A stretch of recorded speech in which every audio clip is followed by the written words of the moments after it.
morning everyone এতিয়া মই দুপৰীয়া ভাত বনোৱাৰ কাৰণে ৰেডি এই শিঙি মাছ আৰু বিলাহী হ'ব বিলাহীৰ লগত শিঙি মাছ হ'ব কল ভাজা এই জাজি কল আছিলে এইটো কাটিছোঁ ভাজা হ'ব এবাৰ লাই আৰু আলু ভাজা এবাৰ পিঁয়াজ জলকীয়া কাটি থৈ দিছোঁ ৰচুন মাৰি থৈছোঁ ধনিয়া গুটি গুড়া কৰি থৈছোঁ জিৰা গুড়ি গুটি থৈছোঁ এফালে ভাত বহালোঁ এফালে তেল গৰম হৈ গ'ল এতিয়া মাছ দিওঁ আৰু ফ্ৰাই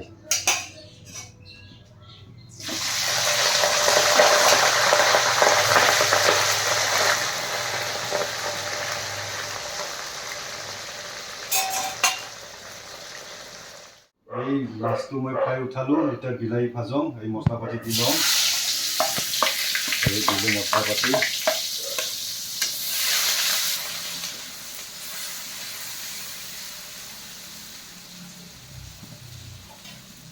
ভাজি লওঁ আগতে